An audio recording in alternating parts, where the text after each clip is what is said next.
Hi, I'm Shelly, And I'm Amy. and this is the second episode of Shattering the Silence. So, this week we want to focus on busting some of the myths that go along with trafficking. Yep, this is our myth busting edition. Yeah, myth busting edition. So, but first, Amy? We want to start every episode out with a disclaimer. I am a sex trafficking survivor. Me too. And so, anybody, and then in the future, we're going to have guests on the podcast as well that may be sex trafficking survivors. Anybody that we have asked to be on the podcast or share any part of their story, we've fielded and vetted carefully. So, they're here willingly sharing their story to pass along hope to other survivors and educate. They're also compensated, but most importantly, it's not going to re-traumatize them. They're at a good headspace. They've went through counseling. They've got a good walk with God. They've been far removed from the life, so it's not going to be traumatizing to them, myself, or Michelle, to share what we're sharing today. Yeah. So it's kind of exciting. We've got a bunch of new followers. We've got a lot of really good feedback. We've got a lot of folks that want to be part of this and help us get the information out. So this is just going to be a really great thing. So sex trafficking is really misunderstood. People think that it looks one way, but it doesn't. So the first myth we're going to talk about is trafficking only happens in developing countries. That is not true. Sex trafficking happens worldwide, and it happens here. Yep. It happens everywhere. So most people have this idea that it doesn't happen in their neighborhood, that it doesn't happen in their backyard. But as somebody that's been sex trafficked in Ohio, I can tell you I've been sex trafficked at almost every zip code in Southwest Ohio between Dayton, Cincinnati, and then in Central Ohio and Columbus. So it does happen here. It looks a lot different than what Hollywood might portray it to be.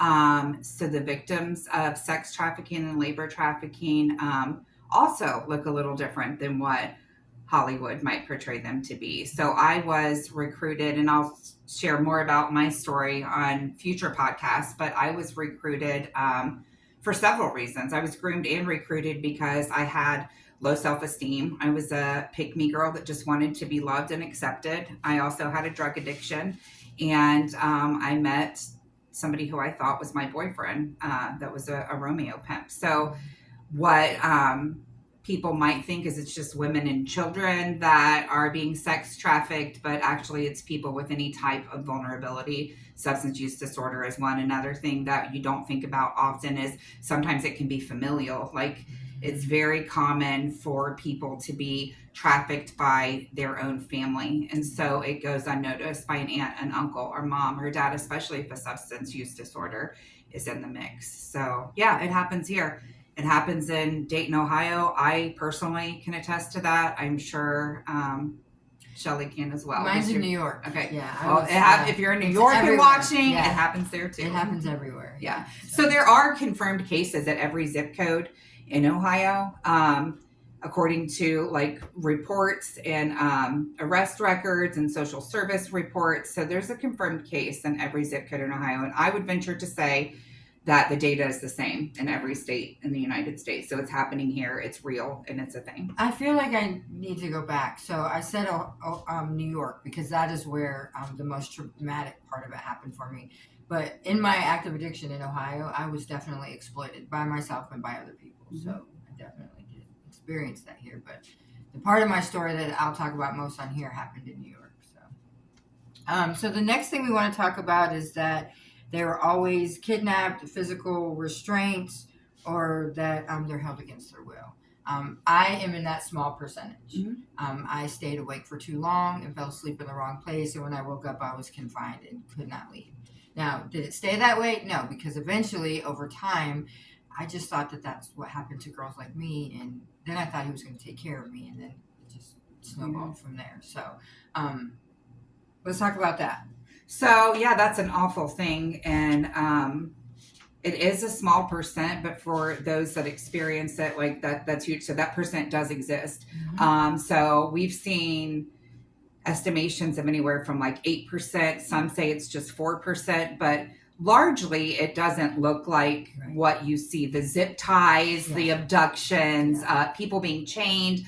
I know that movies like my perception of human trafficking before was like the ladies locked in the basement that are servicing people all day, that are chained to a bed. Like that's what movies and that's the way it was portrayed to me when I was growing up. So I didn't recognize it as it was happening to me. So it is a small percent, but it does happen that way. And we have several survivors, and another one that actually goes out and speaks a lot that has that same thing where she was actually held against her will and confined. The other piece to that is I was held against my will and confined at different points by my trafficker throughout the trafficking, but I was recruited and groomed through coercion. So largely what it will look like is somebody gets to know you. They learn about you, they manipulate you, they coerce you, they groom you, and it's somebody you know. And so these people that are being trafficked can walk around broad daylight. A lot of people will misunderstand it and think that it's a boyfriend. I misunderstood it myself, and I thought he was my boyfriend for 9 months. So it really is like in our face like sometimes, but that's what it looks like. It doesn't always look like. So if you're looking for chains, if you're looking and you're thinking you're staying safe because you're looking for the zip ties on the door or the people at Walmart or the people at Kohl's that we see on social media, all these warnings and stuff, you're really probably missing what trafficking truly looks like, because it's just a small percent that happens like that. So that trafficking awareness event we went to last week, the woman was talking about, these people go on social media and they're like, if you have a zip tie, that's a trafficking. If you have this on the back of your car, that's trafficking. She's or the brochures on the window. She said they're absolutely not going to traffic a mother of 3 kids. You know what I mean? She is not what they're looking for. Yeah. They're looking for somebody who is already broken, a pygmy girl, somebody who wants to be loved and taken care of so badly that they will stand for these types of things. And that's really the thing. Like, mine started out as confinement, but because I wanted to be taken care of so badly and it started to feel like that after a while, I allowed those things to happen to me. But again, I thought that's just what happened to girls like me in drug addiction. I thought that was just the next step, you know what I mean? So yeah, and I don't even think it's something like you allowed it, but you didn't see any other choice beyond that. Because sometimes it's a really bad situation, like they will manipulate, they'll see a need and try to meet that for you, or they'll see an opportunity. And so if you're down and out and don't have any other way, if you walk out the door from there and you don't have a place to stay or know where your next meal's coming from, or if there's a substance use disorder involved, where your next high is coming from to keep your body well, what you're going to do, sometimes you're just stuck in that situation. And so I had that at many points and times in the 2 years that I was trafficked. There was also points where I was so hopeless and I didn't see anything beyond it, but I loved him. So the psychological coercion is a real thing. Yes. I felt love and loyalty to this man, even though I also wanted to murder him, if I'm being honest, at certain times. Like the things he did to me, the hurt. There were points and times where my mind couldn't take anymore. Like the trauma that I went through with beatings and the things he would call me afterward, the way he messed with my addiction and food and humiliated me. I didn't think it could get much worse. I was just screaming and dying inside. So I had a lot of rage toward him, but there's a lot that goes on with that psychological breakdown and buildup and coercion. And I can't really explain it better than that, except to say I've talked with other survivors and they very much felt the same thing. They have this love and they have this hate. And maybe once we get some of the professionals on here, we could talk about how when we're in that type of environment, like the frontal part of our brain stops working and just this middle part, which is our survival mode. So if he's got all the things that I think I need to survive, that's what I'm going to do. Yeah. And this part here that says, no, that's bad. No, don't do this. No, don't do that. It quits working. It just stops working. And that's just how our brain works, you know? So, okay. So and then trauma bonds too. Like we form trauma bonds with our abusers and traffickers. And so add that into the mix. Yeah, for sure. Yeah. Okay. So next, let's talk about that. We think that only women and girls are trafficked, right? But that's not true. Yeah. We know that's not true because I think we talked a little bit about it in the last podcast, but we became that agency where they're referring men to also. But we've helped a lot of men, young boys as well. So it happens to, it doesn't discriminate. It happens to all ages. So we've personally mentored or provided peer support or case management for people. I think the youngest that we have mentored has been 13, but her story was she was trafficked from the age of 8.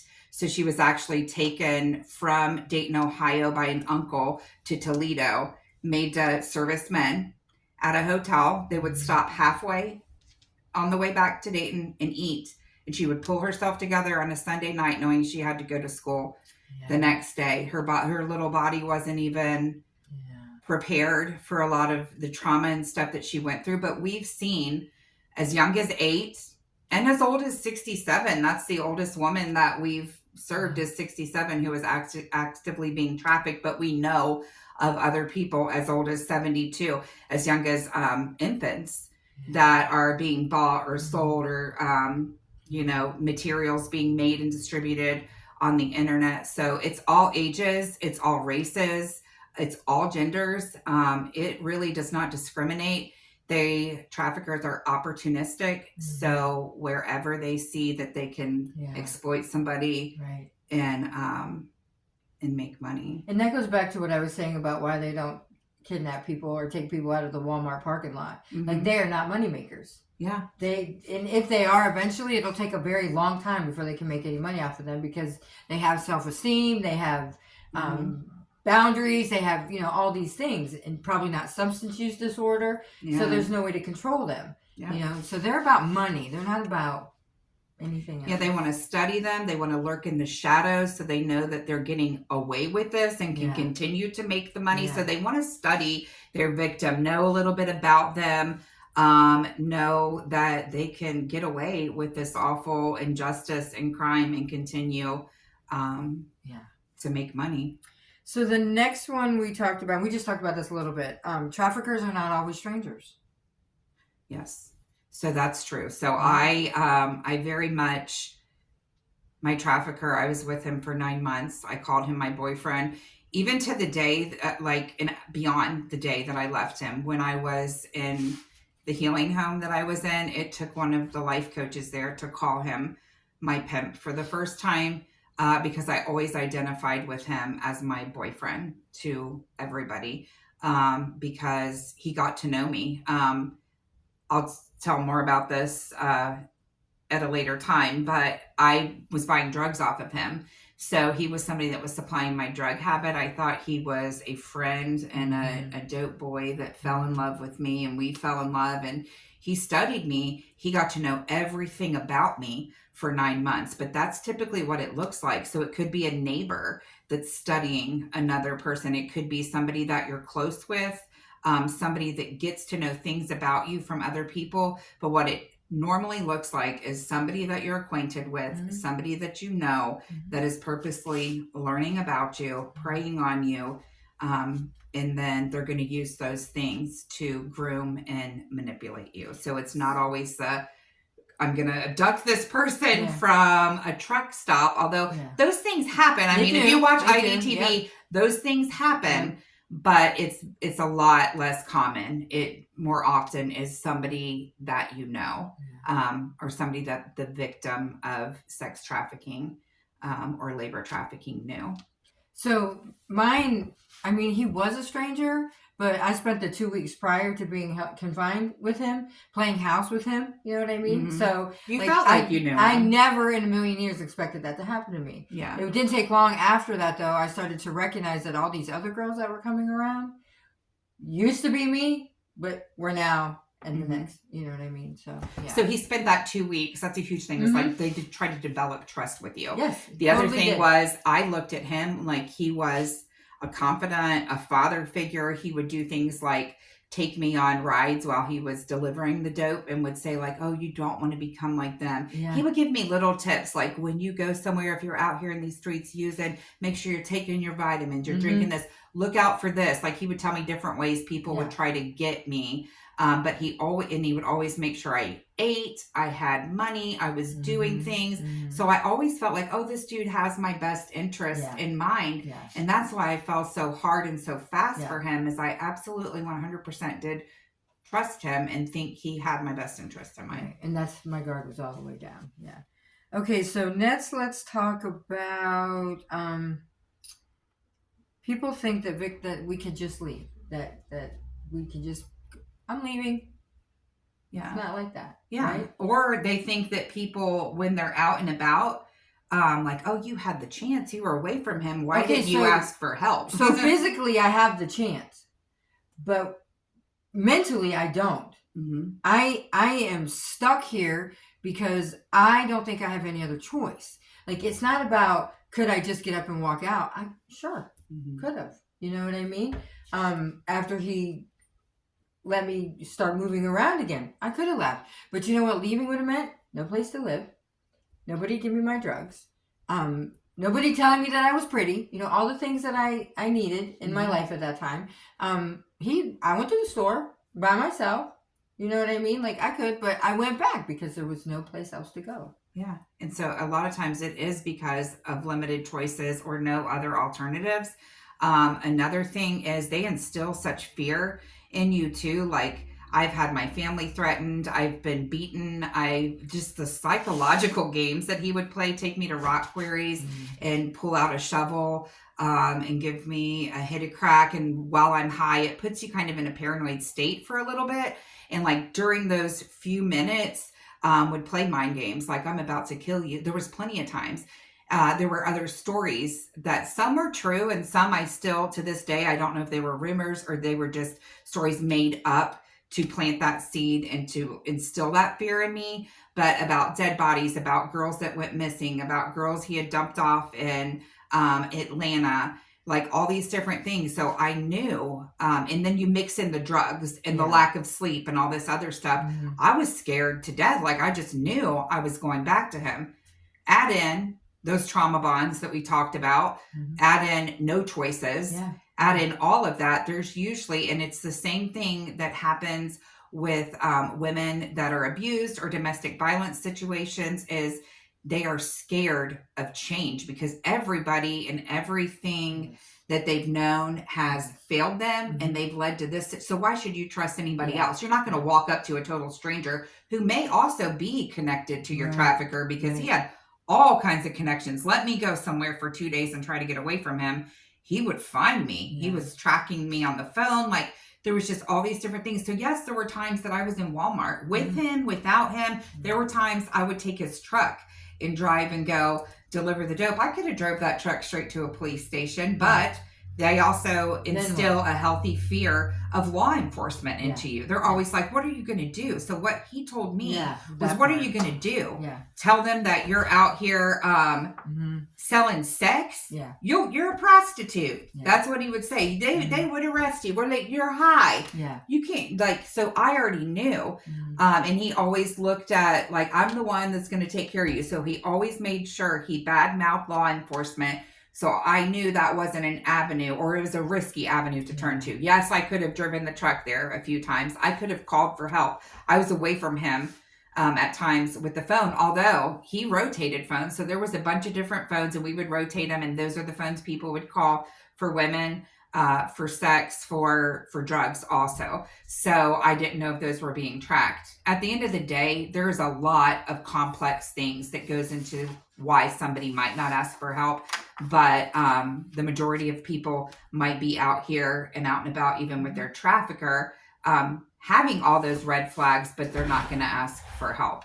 The other thing, and we'll wrap this one up, I'm sorry. The other thing is, I was so beaten down and at such a low point that I didn't even love myself. I didn't have hope for myself. So why should I expect that somebody, I didn't care for myself. Why should I expect somebody cared enough to try to get me out of that situation? I felt less than human. So when I was out and about, and if I was going into a gas station or going into Walmart, which was very few times actually, because I was more concerned with being at that hotel, getting the money so I wasn't, causing any strife, that I was going to get that next fix.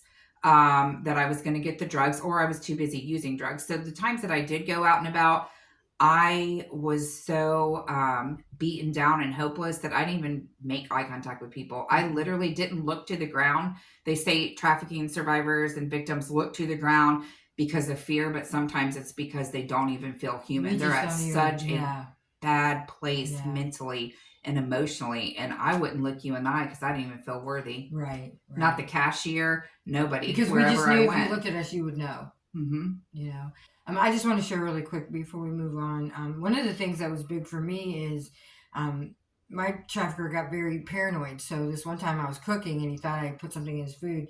And that was the first time I ever had a concussion. He hit me so hard and immediately. You know what I mean? So, like, there's a lot of things that go with it. But when they tell you, I will find you and kill you, you know, and they've already punched you so hard in the head that you have a concussion, like, you just know that's what's going to happen. Yeah. You know, that's a real fear that comes along with it. That's that psychological, you know, that comes with it. And that's why they can so traffickers will let females that they're trafficking, males that they're trafficking, go out through the day, get their money. They know they're going to bring it back to them. Right. And then there's also this phenomenon too, where people that were trafficked or trafficking people that are in trafficking right now, so we'll refer to them as trafficking victims if they're actively being trafficked, go on auto. So say the trafficker gets locked up or goes away for a couple weeks, they still do the same thing on what they call auto or automatic, where they're still going out, they're making the money, they know that they're coming back. And again, it relates back to that thing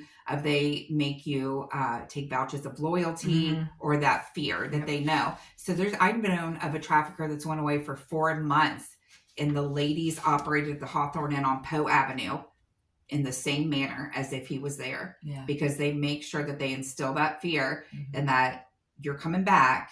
And so it's just a thing. Don't expect somebody that's being trafficked to run up to you in a Walmart, and don't ever say to them, why didn't you? That was like, oh my gosh, when I would open up to people, which was very few times. One trauma-informed response is to never do that, right? Right. No, well, why didn't you had that opportunity? Why didn't you get away? But it'll surprise you, because it's almost every time I share my story and there's parts of that, somebody on the side or in the audience, if we open up to questions, will usually say that's one of the thoughts that their brain automatically goes to. So we're not downing you for that, but we just want to educate you. Again, that's why we're doing this, because we want people to be educated on why we don't leave, so that you don't automatically put that judgment on us and think, well, geez, that happened to you because you let it. They could have left. They could have done that. And then that's really true. Okay, so let's talk about this next thing. What we have here is that sex traffickers or sex trafficking survivors always recognize that they're being trafficked. Now, for me, I didn't know I didn't have a word for what happened to me until I met Sidewalk Soldiers. Again, I was a drug addict. I thought that just what happened next. And because he provided my basic needs, I didn't realize I was being trafficked or exploited. I thought I was being taken care of. Yeah, and that's what it can look like. And that's a huge phenomenon. And I referred to it in the last podcast about Toni McKinley. She wrote a whole book about it, What Happened to Me. And so check it out if you're interested. But that's one thing that we see in our survivor support group and amongst other survivors is we didn't know what to call it when it was happening. Now, I did call it that a few times, and I questioned him. I got beat really bad when I said, I think you're pimping me out. And he was like, no, but you're here, but you're doing the willingness. And going back to, and this will be like 2 podcasts from now when we're talking about the coercion phase, but he made sure that when I was down and out and at my lowest point that I agreed to that first ad, and he would always throw that in my face. Well, why have you stayed so long? So then at some point you take on this identity that you're complicit to it. You feel so dirty. You feel so broken down. You feel like you're part of it. So you don't know what's happening to you as it happens, especially with younger victims. We see this in youth, in children, or people that have a relationship like I did, relationship, not really, but think they have a relationship. The reality is they have a relationship in their brain. That's their reality for a certain amount of time prior to the exploitation. They do feel like they don't know what to call it. Somehow this happened. How did I get here? And there's also a lot of shame and stigma and embarrassment because, like, I was a person that was educated. How did I let this happen? There's a lot of stuff and baggage that comes with that. So sometimes our brains do tricky things and we deny it even when we see the red flags and kind of know it. So a lot of people don't know what happened to them until they're away and in a safe space. They know what happened. They know what they went through, but they don't know what to call it until they start unpacking it in a safe space with therapists, when they have their walk with God and their healing, because God was a huge part of my healing. But it took therapy, it took recovery, it took being around other survivors, it took reading books like Tony McKinley's book to really figure out what this thing that happened to me. So that's a common phenomenon. Yes, because what happened with me was the first time he told me he was going to put me on the internet for an ad, which we wanted to talk about that. We missed that, but let's go back to that for a minute. When he told me he put me on the internet for an ad, I started a little spited me, you know what I mean? But that was the beating that changed everything. So then the next time when he said it, I complied. So I didn't feel like I was trafficked. I feel like I made a choice and I did it. And I don't know if maybe that was just me trying to save some face with myself. Like, nobody forced me. I chose to do it. No, but you don't know. Now, looking in hindsight, now, one honest thing you can probably admit is you don't know what would have happened had you refused. That could have got really bad. Oh yeah, for sure. But so I justified, If that beating was that bad, what happens if I say no again? You know what I mean? So I did. Then I finally went and I performed sex for money, and like, there it is. You know, that's how it happens. But let's talk about that. We wanted to talk about the percentage of people who purchase sex online. Oh, so another kind of myth is that it's not that it's hidden, that it's something underground. When a lot of times it's like the street, right in plain sight. We just don't know what to look for. We're not educated on it.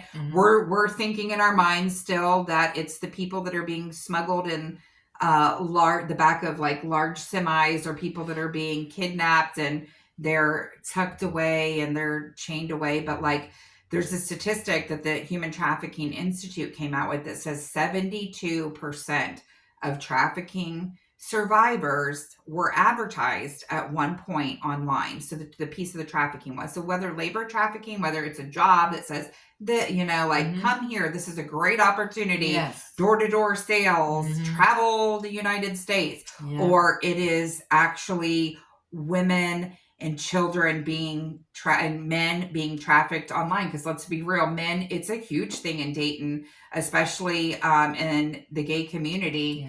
On Grindr, there's a lot of trafficking and stuff going on. So apps that we commonly use, there's stuff in little like they have their own language. They do. And then, but a lot of the escorts that are on escort apps, they're being trafficked. So it's usually right in our faces. We could find it, you know, if we knew what to look for. So 72% of trafficking victims were online. So one of the biggest myths we're going to bust today is they're not all on a street corner in New York or Detroit or, you know what I mean? They're sitting at home waiting for somebody to click. Yep. It's just a click away. So I tried to pull your thing back up for your... Oh, okay. So we're going to wrap the podcast up. But first we have a quote that we want to share from in honor an amazing man. Yes. Dr. Martin Luther King Jr. ahead of Martin Luther King Jr. Day on Monday the 20th. And so this quote says, "In the end, we will remember not the words of our enemies, but the silence of our friends." And so looking through some quotes today for some social media posts, because he's a man I love and honor. He's also a freedom fighter. So what came across my mind with this was there were a lot of people that knew what was going on or knew something was off that didn't warn me or didn't tell or didn't try to get me help. And several of them approached me through either social media or just in running into them, or some even on outreach that we've helped. And they said, "Man, I wish I would have warned you. I wish I would have said something." So they've apologized to me in hindsight about it. But that's a common thing. People will know, especially if you add the element of being unhoused or drug use, or they don't have any other situation. They'll know something is kind of off or wrong, or they'll just know what's happening and not say anything. So I just encourage you, if you know a situation is happening, there are ways to report it safely. If you see something, say something. If you think that somebody is in danger of being trafficked, there are ways you want to approach that. So we don't want to go too far into that, but yeah, there's a duty to warn, and there's a duty Definitely. to report when it comes to that, because you could save a life, but you could also save that life from a lot of trauma, which we'll do a whole podcast on some of the effects long term that trafficking survivors see even after being out of the life. But yeah, in the end, we remember not the words of our enemies, but the silence of our friends. And I had a lot of so-called friends that were around that knew he was grooming me and knew what was going on, and gave me no warning and never tried to help. So real quick before we go, we do have merchandise. Amy is sporting our sweatshirt this week. I did not. I forgot. Shame on me. So if you're interested in supporting us through our merchandise, we have t-shirts and sweatshirts. I'm sure as this grows, we'll have other merchandise also. And then real quick, I just want to add, so we talked last week about when the Sidewalk Soldiers first got started, it was the purse ministry. So in honor of our roots, we are doing a fundraiser for the purse ministry. We have a site on what's it called? Galabid.com. So we'll be sharing that link this coming week. So be watching for it. It'll be on our Facebook page, and we'll probably talk about it again next week. And then the link will be in the comments, so that you can go and take a look at some of the purses that we have, and you could purchase them and help us do what we do for the ladies out on the streets. Yep. I guess 100% of proceeds will go to our operations fund. Yes. And we were blessed. We have an overabundance of purses. There's some really cute stuff. Yes. So go check it out. Get you a purse. Some are used, gently used, and we have some that are new. Brand new, yeah. Some are designer. So go get you a bag and help support Sidewalk Soldiers. Yeah, cool. All right, guys.